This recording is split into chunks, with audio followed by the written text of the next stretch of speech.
Good morning, Morgan Maxwell Mountain Lions. Today is Friday, February 12th, 2021. Please stand for the Pledge of Allegiance.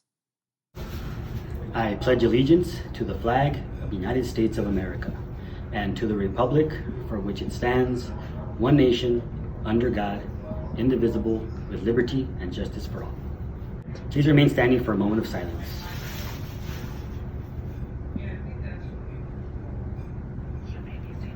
Thank you, and you may be seated. There's no bus pickup today for lunch, but it will resume on Monday, so be at the bus bay at 11:16 a.m. Monday for your lunch and breakfast for the next day. We have a few birthdays this weekend. Happy birthday and happy early birthday to Perrin T in Mr. Reyes' class, Caleb T in Mr. Huertas' homeroom, and Isabel C in Miss Jo's class. Happy birthday, guys. We hope you have an awesome birthday weekend. All right, it's time for our Black History Month moment, and today we're going to check out 15 different inventions by African American inventors. Before Black History Month is over, I wanted to take a moment to give thanks to the POC, pioneers of color, that came before us. During my research, I was blown away by just how many African American inventions we use on the day-to-day. And it got me thinking just how different life might be if it weren't for Black ingenuity. And though this video could literally be hours long, I narrowed it down to some of my favorites. The automatic gear shift, Richard Spikes. For those of us who hate driving clutch, we have this guy to thank. Though he spent most of his time as a barber, Richard went on to patent a whole bunch of other stuff that we use in modern automobiles. America's first clock, Benjamin Banneker. Rumor has it that Ben built his clock after studying a friend's pocket watch. His family even reported that it ticked until the day he died. Ooh. Automatic elevator doors, Alexander Miles. Without this, we'd have a lot more awkward encounters at work. You know what I'm talking about. The carbon filament and the electric lamp, Lewis Latimer. Do you know how many times I heard about Edison as a kid?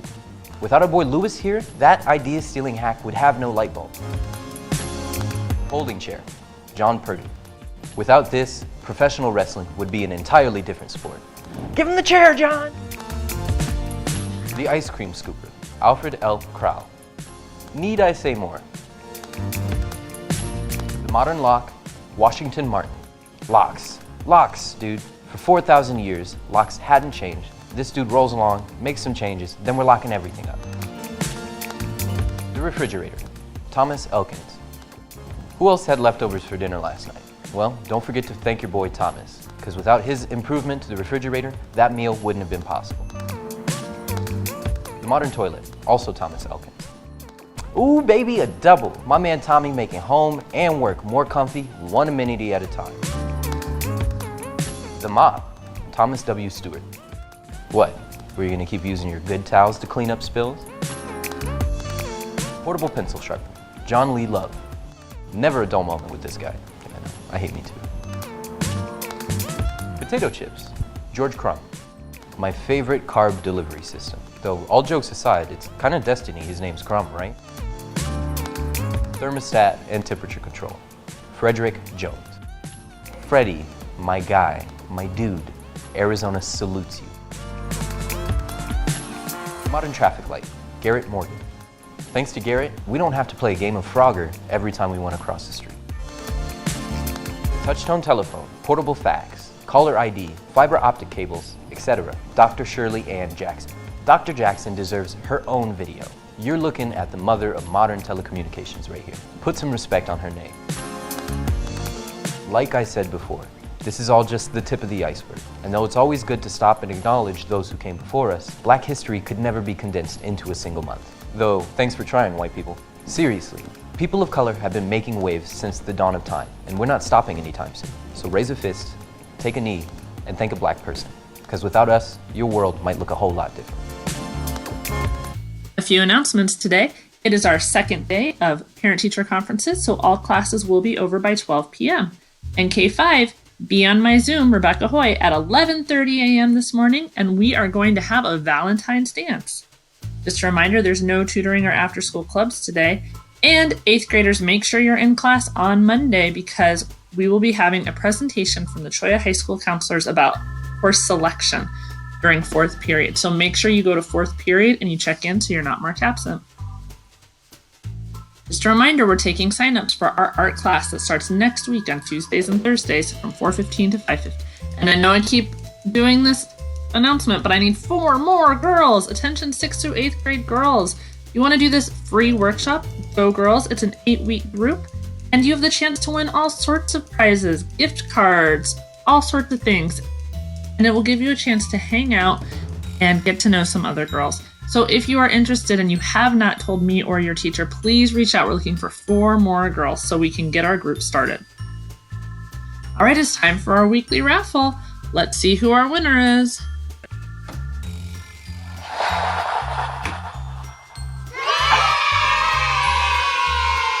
Congratulations to Tatiana S. in 7th grade. We've had a lot of 7th grade winners. They must be getting a lot of PBIS points. Tatiana will be sending you a gift card next week.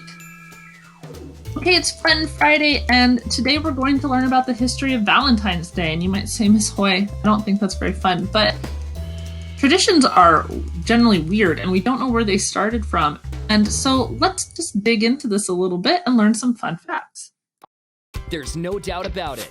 Valentine's Day is one of America's most popular holidays. More than 62% of Americans celebrate by sending greeting cards and flowers, giving candy or other gifts, enjoying romantic dinners, or all three. But the history behind Valentine's Day turns out to be somewhat surprising.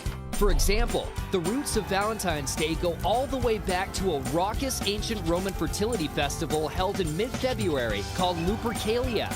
Later, the Christian Church chose mid-February for St. Valentine's Day in order to Christianize the celebration.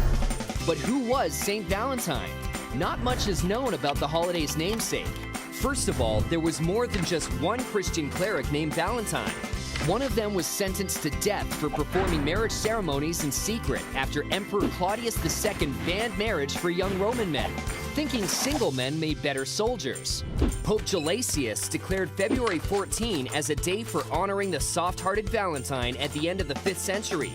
It wasn't until the 1300s, though, that the holiday became definitively associated with love and romance. Back then, people believed that February 14th was also the beginning of birds' mating season. The first written Valentine greetings appeared in the 15th century, and by the 17th century, people in Great Britain had begun a tradition of exchanging Valentine's Day cards or letters. Valentine's Day soon caught on in the US as well. The first mass-produced holiday cards emerged in the 1840s, and Valentine's Day soon exploded into a major consumer holiday. Today, an estimated 1 billion Valentine cards are sent each year, more than on any other holiday except for Christmas. More than 35 million heart-shaped boxes of chocolate are sold, and more than 220 million roses are produced for the holiday in a typical year. Altogether, Americans spend almost $20 billion on Valentine's Day, or an average of some $130 per person per year. While the most popular gifts were candy and flowers, nearly 20% of Americans splurge on jewelry, shelling out as much as $4 billion annually. And those who prefer the ultimate romantic gesture are definitely not alone. A recent survey revealed that as many as 6 million couples are likely to get engaged on February 14th, continuing a long romantic history that we bet you didn't know. Now that we know the history of Valentine's Day, we just wanted to take a minute and say Happy Valentine's Day to all of you from all of us. We wish that we could celebrate you in person. We miss our dance. We miss our parties. We miss seeing all of you decked out in your red and pink. And hopefully next year we'll all be together to celebrate Valentine's. But we hope you all have an awesome Valentine's weekend this weekend. Remember, Morgan Maxwell Mountain Lions practice being safe, being responsible, being respectful, and being kind.